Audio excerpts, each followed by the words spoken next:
Today, I want to talk about how an asset fire sale is about to start and how this will lead to the market dropping by 10%, 20%, 30% or more, and how, as a result, many hedge funds will end up being liquidated. So stay tuned and let's make some money. And now I'll dive straight in with the key information. So, Boss Blunt's tweeted saying British pension funds are preparing to sell $250 billion worth of stocks. He's given a few examples as to why these pension funds may need to liquidate assets and fast. Maybe they have too much exposure to Evergrande and in China, or maybe they have exposure to short positions in companies like AMC and GameStop.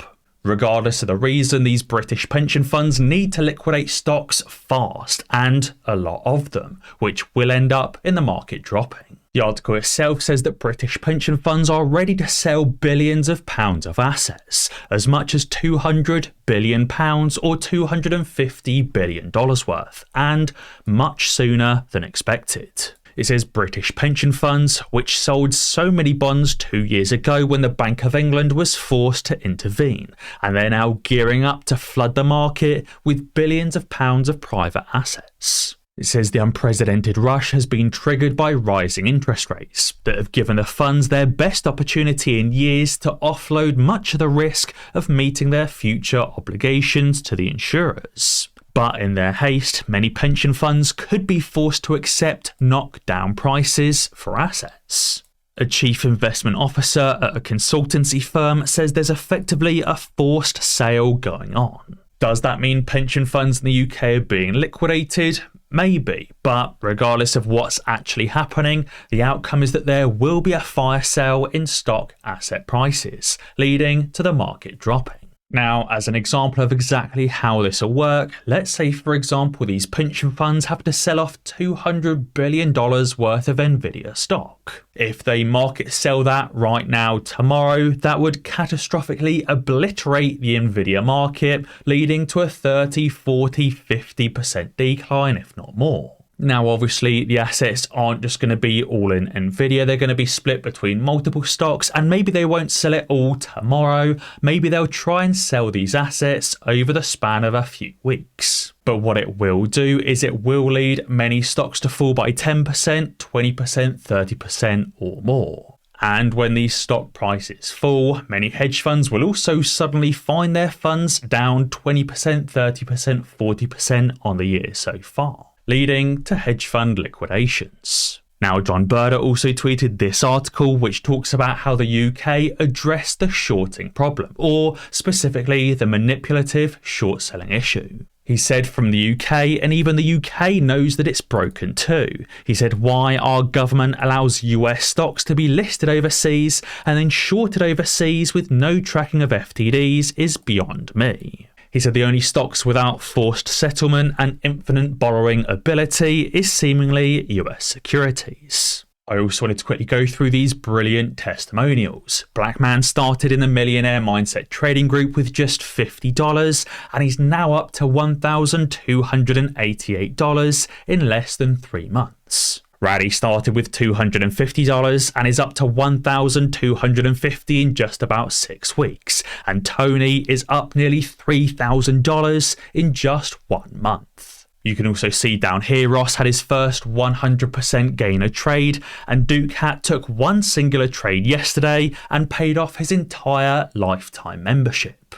Guys, if you want to be making consistent cash every single day like Black Man taking his $50 to up over $1,288, be sure to join the Millionaire Mindset trading group linked in the description below.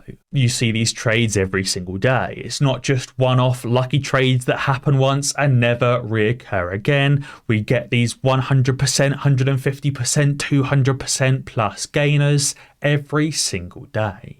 I think I may have touched on a similar article to this last week, but it's how the UK is addressing short selling as a whole, and they believe the regulatory framework for short selling must be reformed. It says in the intricate realm of finance, short selling has been a subject of ongoing debate. Advocates assert that it contributes to fair market efficiency and price discovery, while critics argue that it can be subject to massive manipulation, causing harm to retail investors, pension funds, and overall market stability. saying that it's not just retail investors that are harmed and damaged by short selling, it's also pension funds as well. Those same pension funds that are being forced to sell off $250 billion worth of assets in forced sales. Also saying that South Korea's recent action in imposing record fines against 2 global banks serves as a stark reminder of the urgency of this issue, saying these fines were levied in response to naked shorting, a highly questionable practice that had the potential to harm the integrity of South Korea's financial markets. This is actually really interesting, and the UK government is saying the UK and the US needs to further improve their own regulatory frameworks and collaborate on an international level, suggesting the UK and the US should follow South Korea or follow South Korea's actions and ban short selling. And funnily enough, the Nasdaq CEO has just said that financial crime is now a multi-trillion-dollar epidemic. As Matty added, he said a multi-trillion-dollar problem, you say. Could it be counterfeit shares? It says, in addition to these massive amounts of illegal money flowing through the market, it says there was $485 billion in losses from a range of fraud scams and bank fraud schemes worldwide. On top of that, Rattoy tweeted about Morgan Stanley and how they burned or effectively scammed other funds out there like Blackstone and Oaktree, because Morgan Stanley was actually leaking key sensitive data from these funds to other hedge funds out there. So the article itself says just after lunch on a Tuesday back in 2019, a top-ranking Blackstone executive emailed Morgan Stanley seeking help to start exiting one of their largest positions. The very minute Morgan Stanley got the email, they called a hedge fund, which spent the next 2 hours wagering against the shares of that bet, aka shorting the stock Blackstone held shares in. Morgan Stanley effectively ignored Blackstone's request for secrecy, helping another hedge fund to make a clean $3.4 million from that afternoon's work. Because Morgan Stanley betrayed the trust of other hedge funds and effectively scammed them out of money, they received a $249 million penalty. But really, this does more than just financial damage, because it does reputational damage too. Because now, which kind of fund is going to want to do business with Morgan Stanley, knowing their data and secrets are going to be sold and given to the highest bidder? Boss Blunt's also tweeted about the reverse repo facility, now well under $1 trillion, down to below $600 billion. Now, importantly, Sean tweeted asking, what is the breaking point for these hedge funds with the reverse repo facility? What does it mean, and do we need to wait for it to hit $0? Boss Blunt replied saying technically it isn't quite black and white, but a margin call can occur at any moment, 20 participant, for billions of various reasons.